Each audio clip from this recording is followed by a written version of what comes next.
부터는 감염병 생성 과정과 관리 방법에 대해서 배워보겠습니다. 먼저 생성에 대한 걸 먼저 다룰 건데요. 생성에 있어서는 6단계로 구성된다고 할 수 있습니다. 가장 먼저 이제 관련된 특성으로 먼저 병원체가 있어요.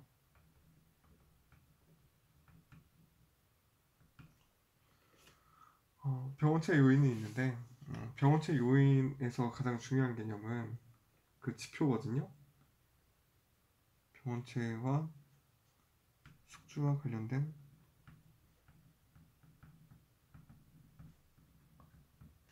특성입니다.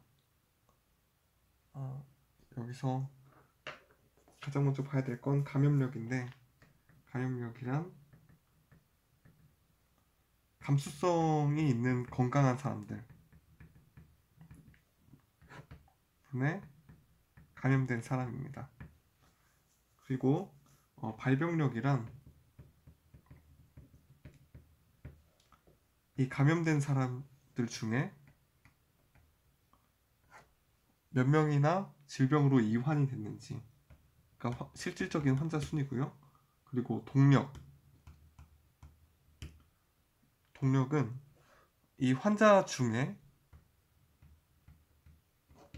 얼마나 많이 사망했는지입니다. 그러니까 환자가 많이 죽으면 그만큼 동력이 높은 것이겠죠. 그리고 환자는 많아도 별로 죽지 않으면 동력은 약한 것입니다. 이런 관계로 쭉 쉽게 이해하실 수 있으시고, 그 다음으로 바로 넘어가면 됩니다.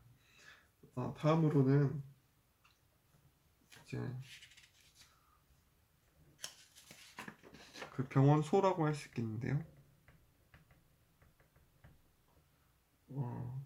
병원소에는 이제 인간 병원소와 동물 병원소로 나눌 수 있습니다.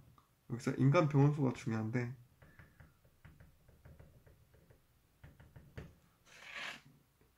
바로 복균자들입니다. 복균자인데 어떤 복균자냐면 건강한 복균자, 그리고 잠복기, 그리고 회복기, 그리고 만성, 이렇게 나눌 수 있는데, 각각 키워드만 살펴보자면 만성 환자는 관리가 중요하겠죠. 그리고 건강 잠복기 환자 같은 경우에는 불연성 감염입니다. 그러니까 증상은 없는데 전염력은 있어요. 그래서 이게 좀 이제 여기에서 중요한 개념이라고 할 수 있겠고, 다음으로는 이제 여기서 동물병원소는 여기에서 중요한 거는 인수 공통 감염. 그러니까 동물도 걸리고 인간도 걸리는 게 뭐냐? 제일 유명한 게 광견병이겠죠. 네. 그 다음에 이제 병원체 탈출입니다. 병원소가 인간 병원소와 동물 병원소가 있다고 했죠. 여기를 이제 탈출하는 건데, 이거는 뒤에 이제 다시 이제 전파랑 엮어서 설명을 해드리겠습니다. 중요한 거는, 하지만 미리 좀 설명을 드리자면, 탈출구와 침입구는 동일합니다. 그래야지만 병이 발생해요. 그러니까 A형 간염 같은 경우에 이제 뭐 분변 같은 게 나와서 그 분변 같은 게 다시 입으로 들어가니까, 그러니까 소화기계에서 나와서 소화기계로 다시 들어가야지 발병이 되는 건데, 단순히 손에 묻었는데 손을 씻거나 하면은 질병으로 이완되지 않습니다. 이런 것처럼 병원체 탈출은 침입구와 같아야지만 병으로 이완된다는 사실을 다시 한번 기억해 주시면 되겠습니다. 다음으로는 전파인데요. 전파에는 이제 직접 전파와 간접 전파가 있습니다.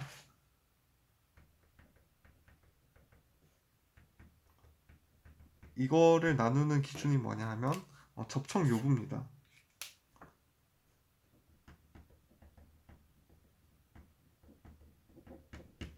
그러니까 직접적으로 접촉을 하느냐, 뭐 만졌다든지 아니면 어디에 닿였다든지 아니면 여기에 헷갈릴 수 있는 게 그 비말간염도 여기에 해당이 되거든요.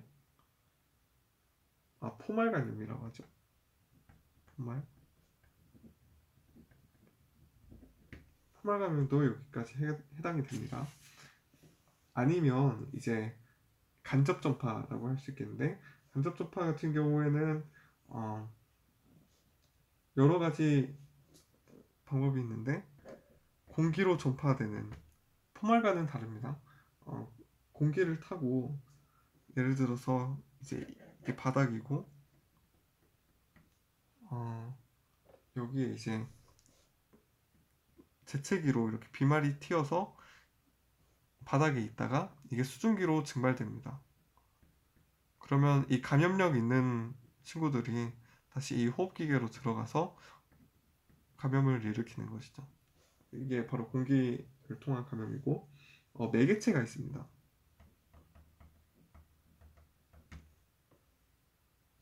매개체는 이게 사실 이 부분이 중요한데, 매개체 부분이 중요한데, 여기는 활성, 비활성 매개체가 있습니다. 활성 매개체라는 거는 실질적으로 움직이면서 그 병을 유발하는 건데요. 가장 흔하게 동물이 있겠죠. 동물, 그리고 뭐 파리도 있을 수 있고 모기 때문에 전파되는 일본 내역이 있죠. 그러면 비활성화 매개체 같은 경우는 말 그대로 생명력이 없는 거라고 할 수 있겠는데요. 뭐 장난감, 뭐 요리기구, 수술기구 구가 여기에 해당한다고 할 수 있습니다. 그리고 이제 본격적으로 이제 중요한 내용들이 나오기 시작하는데요.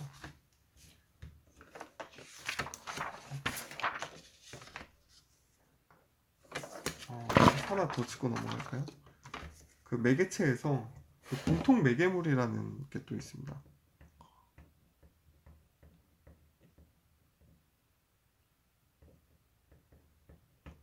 공통 매개물이라는 게 있는데 이거는 특징만 기억하시면 됩니다. 기간이 짧아요. 많은 사람이 걸립니다. 많은 사람이 폭발적으로 느는데 주로 어떤 식의 감염이 제일 많냐면 또 이제 장티푸스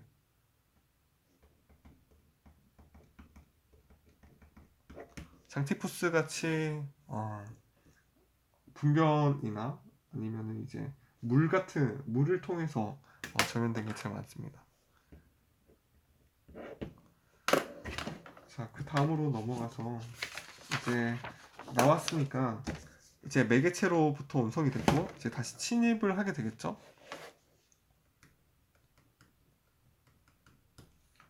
침입을 하게 되는데 여기서 이제 중요한 내용은 뭐냐면 새로운 매개로 침입을 하게 되고 이 부분은 아까 이제 탈출 부분이랑 엮어서 이제 보시면 될 것 같고 사실 중요한 거는 이 부분부터인데 바로 숙주의 저항성입니다.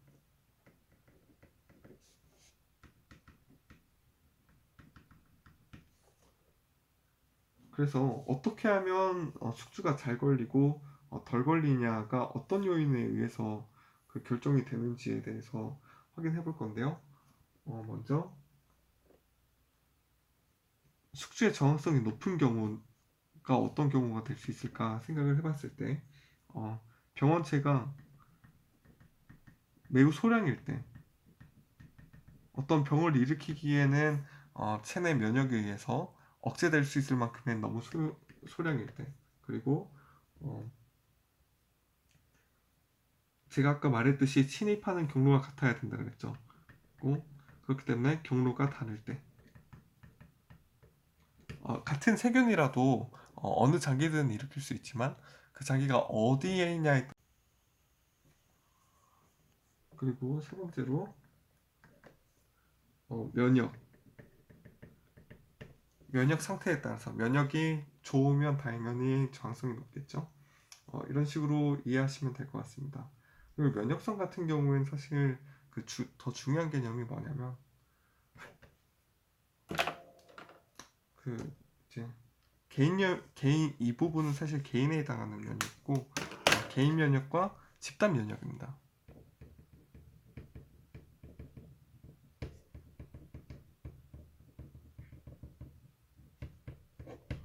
집단 면역이 어떤 식으로 중요한지에 대해서는 한번 스토리를 만들어 보죠. 어떤 한 집단이 있다고 가정을 해봅시다. 집단 A라고 할까요? 집단 A에 감수성이 있는 사람을 세모로 하고 없는 사람을 역삼각형으로 만들어 보겠습니다. 그러면 여기서 집단 면역이란 총 인구 지금 하나, 둘, 셋, 넷, 4명이죠? 그러니까 총 인구수 4명 중에 면역이 있는 사람 지금 1명뿐이죠? 그러니까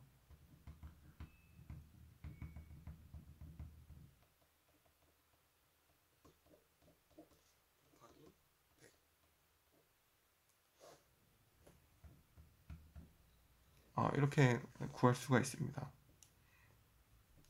진짜 전체 인구 중에 저항성 있는 게 바로 집단 면역의 수준입니다. 그러면 이런 상태에서 어떤 질병이 이환을 했다고 가정을 합시다. 그래서 면역이 되지 않는 3명이 죽었습니다. 그리고 이 면역력이 있는 개체가 다시 번성을 해서 집단 A 다시로 할까요?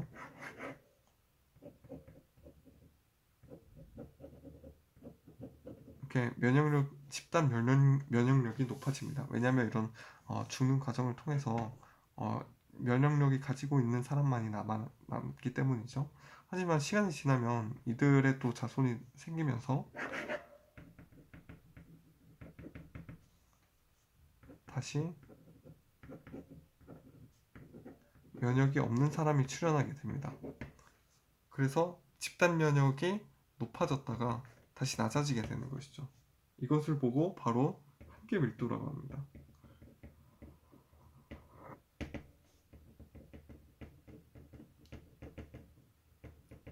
집단 면역의 한계를 한계 밀도라고 합니다.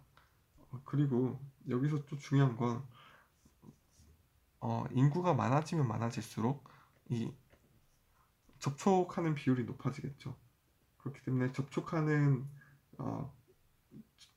많이 할수록 질병이 더 많이 이완이 됩니다. 그래서 여기서 한 가지 외우고 넘어가야 될 게 감염병의 발생 요인으로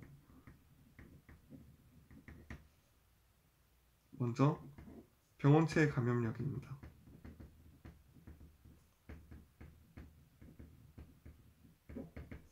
두 번째, 다량의 병원체. 지금 여기 있는 내용을 보충하고 있는 겁니다. 그리고 감수성, 그리고 면역 결여, 그리고 적절한 친인도.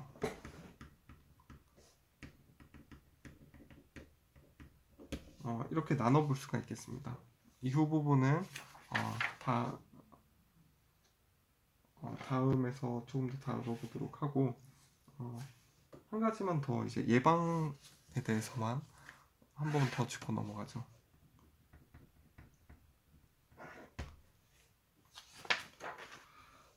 예방에서는 이제 물리적 방법과 화학적 방법이 있습니다. 물리적으로는 이제 저온을 들 수 있는데 저온 같은 경우에는 저온 멸균, 냉장, 냉동 쓸 수 있고 고온으로는 가열해서 해서 요리하거나 가열해서 멸균하는 겁니다. 화학적인 방법으로는 이제 그 아까 장티푸스 같은 경우에는 뒤에 이야기했던 장티푸스 같은 경우에는 물로 빠르게 감염이 일어난다고 했죠. 그렇기 때문에 물을 깨끗하게 하는 겁니다. 물을 염소 소독하시면 되고, 그리고 감염성 물질을 알코올이라든지 성분을 이용해서 소독을 하면 됩니다. 나머지 부분은 다른 영상에서 더 다루도록 하겠습니다.